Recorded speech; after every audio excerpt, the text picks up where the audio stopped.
Halo, Pak Bagus dan juga teman-teman semua yang menonton video ini. Perkenalkan, nama saya Farhi Sumika.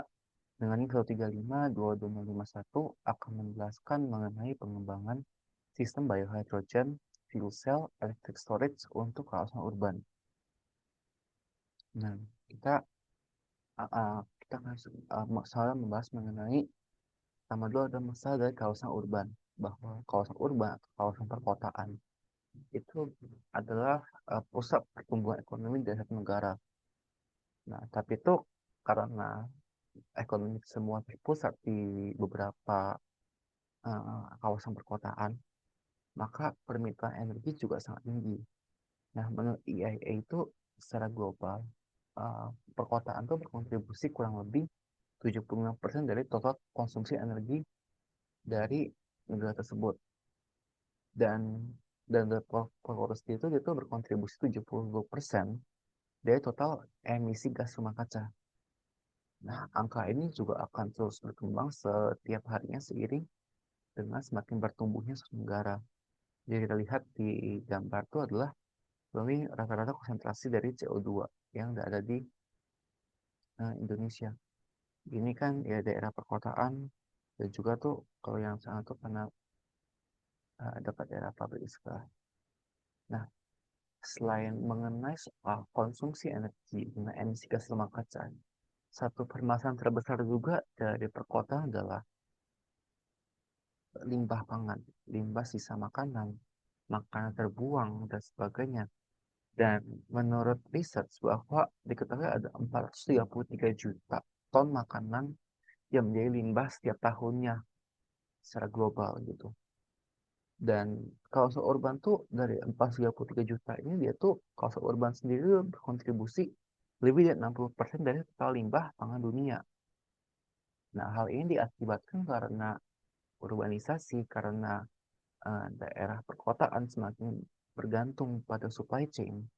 Karena kan kalau di daerah pedesaan, daerah rural gitu, dia tuh produksi juga mereka secara lokal gitu. Sementara kalau urban tuh benar-benar mengandalkan supply chain dari daerah-daerah lain yang memungkinkan limbah pangan makin membesar. Nah, limbah pangan dia tuh berkontribusi cukup besar terhadap emisi gas rumah kaca, yaitu sekitar 8-10%. Di mana kebanyakan emisi itu dalam bentuk gas metana yang akibat dekomposisi makanan di tempat pembuangan akhir. Jadi perlu ada solusi untuk mengatasi masalah energi dan limbah secara bersamaan. Nah, jadi saya menawarkan bahwa ada solusi terintegrasi antara biohydrogen yang kita dapatkan dari pengolahan limbah pangan secara biologis, yaitu dengan cara fermentasi, yaitu terutama dark fermentation, kemudian listriknya dibangkitkan dengan menggunakan fuel cell, terutama SOFC, yaitu solid oxide fuel cell, yang mengkonversi dari energi listrik, energi kimia dari gas hidrogen menjadi energi listrik. Kemudian energi itu disimpan dalam suatu electric storage yang saya tawarkan adalah BESS, yaitu battery energy uh, storage system, battery electric storage system. Nah, yang pertama kita bahas mengenai produksi biohydrogen. Nah, saya ambil dari satu paper bahwa dia membahas mengenai bagaimana cara sebuah limbah limbah makanan, limbah organik dapat diolah menghasilkan gas hidrogen melewati fermentasi gelap. Nah, sebenarnya itu ada beberapa metode ya, yaitu jika lewat lipid, lewat beta oxidation, juga menghasilkan gas hidrogen, kemudian lewat bakteri anaerob dengan seperti contoh menggunakan bakteri Clostridium spp, dan juga beberapa metode lainnya gitu. Nah, terutama metode ini tuh dia memanfaatkan fermentasi asidogenetik yang sebenarnya dia ada 4 tahap: hidrolisis, asidogenesis, acetogenesis, dan metanogenesis. Tapi di fermentasi asidogenetik itu dia hanya memotong sampai asetogenetik. Jadi hanya sampai sini agar dia itu tidak menghasilkan gas metana yang bisa terjadi jika hanya menggunakan anaerobic digestion biasa. Nah, dari proses ini dia akan menghasilkan gas hidrogen, karbon dioksida, volatile fatty acid yang sebenarnya itu bisa dipecah lagi dengan bakteri fotosintetik dan juga ada sulfur yang dihasilkan. Nah, keunggulan dari dark fermentation adalah yang pertama dia tidak memerlukan cahaya kan dia ada fermentation dan juga energinya dari hidrogen itu sebenarnya cukup tinggi gitu jika dibandingkan dengan hidrokarbon lain ya sekitar 2,75 kali lebih besar secara energi kemudian dia cukup rendah. Dari PPN juga menyimpulkan bahwa estimasi biaya produksi itu sekitar 2,3 USD per kilogram hidrogen gas hidrogen yang diproduksi. Kemudian kesiapan teknologi juga sudah lumayan matang, tapi masih ada room for growth, yaitu sekitar sudah di TRL 5 dari 9, dan emisinya juga cukup rendah jika dibandingkan dengan berbagai metode lain, seperti food fermentation, seperti SMR, dan sebagainya. Dan kemudian, tapi permasalahan adalah dia menghasilkan sulfur dalam proses ini, yang jika tidak ditangani dengan baik akan menimbulkan bau busuk. Dan juga jika gas ini hanya langsung dialirkan ke fuel cell, itu akan merusak fuel cell yang ada anodanya juga gitu. Nah, sekian untuk biohydrogen. Kemudian konversi listriknya menggunakan fuel cell yaitu solid oxide fuel cell. Nah, dari paper dari 2013 terus ditemukan bahwa SOFC itu dia tuh cukup bagus untuk permasalahan ini, yaitu dia cocok untuk skala lumayan besar. Dia tuh bisa 1 sampai 2 kilowatt untuk yang kecil maupun sampai beberapa megawatt. Dan juga tuh uh, fuel cell ini juga dia cukup tahan terhadap impurities dari gas yang masuk, fuel yang masuk tuh jika seperti fuel cell lain seperti PMEFC gitu kan. Itu tuh sangat sensitif di mana dia tuh harus menggunakan gas hidrogen murni. Sementara kalau untuk SOFC itu dia eh, cukup tahan terhadap karbon monoksida, terhadap karbon dioksida yang dihasilkan oleh fermentation dan juga mungkin metode lain gitu.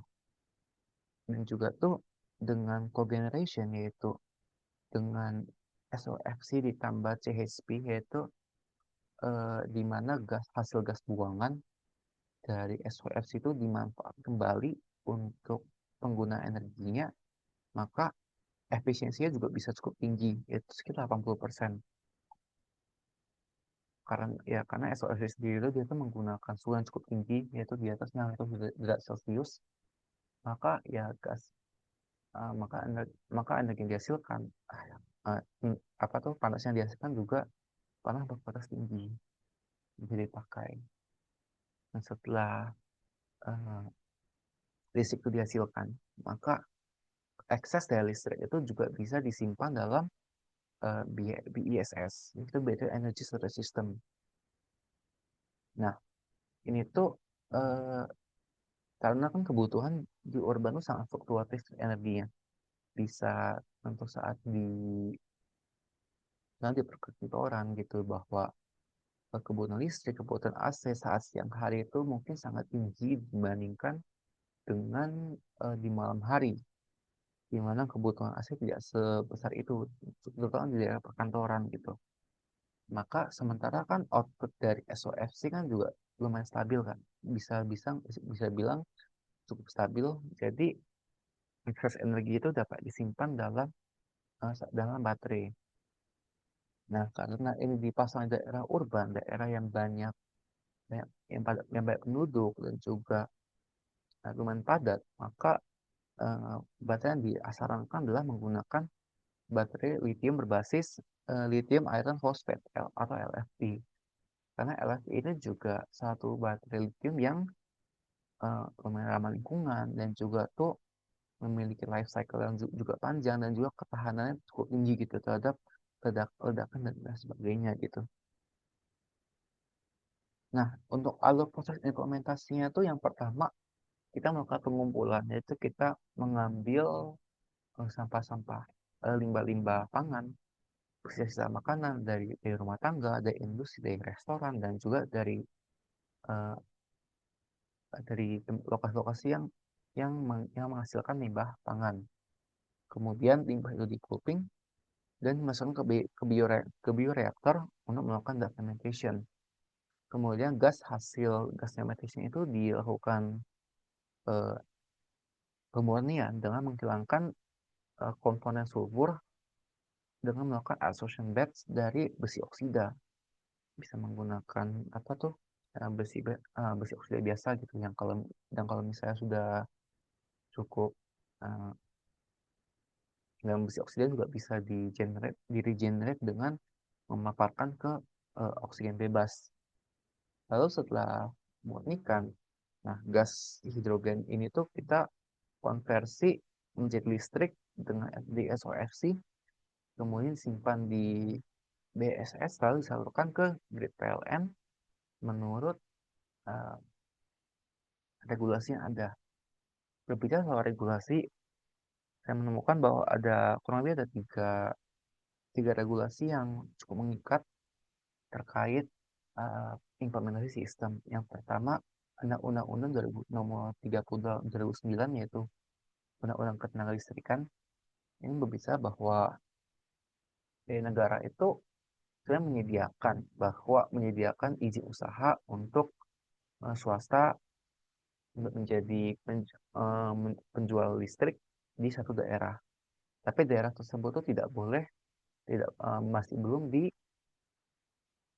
belum terfasilitasi listriknya gitu oleh BUMN.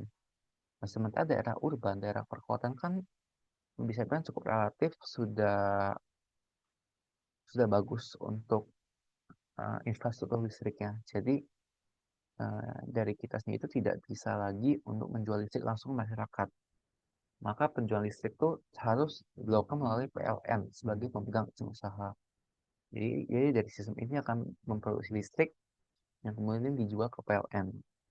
Kemudian PLN baru menyalurkan ke masyarakat.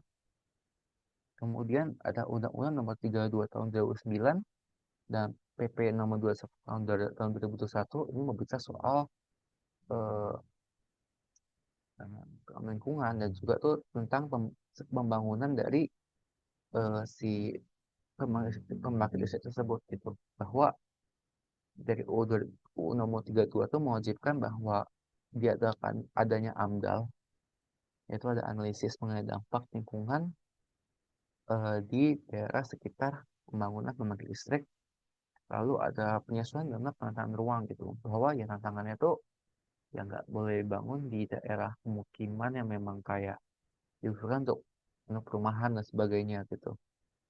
Jadi perlu ada eh, konsiderasi terhadap lokasi dari eh, pembangkit listrik tersebut gitu, lokasi dari bioreaktornya dan juga untuk eh, pembuatan SFC-nya dan sebagainya gitu. Nah, kesimpulannya, ya sebenarnya itu secara potensi itu sangat potensial gitu. Karena ya dia menyelesaikan dua masalah, yaitu tentang krisis energi dan juga darurat limbah pangan. Dan juga tuh teknologi dark fermentation sendiri itu juga cukup menjanjikan dan memiliki yang cost yang cukup murah, baik secara finansial maupun secara emisinya juga.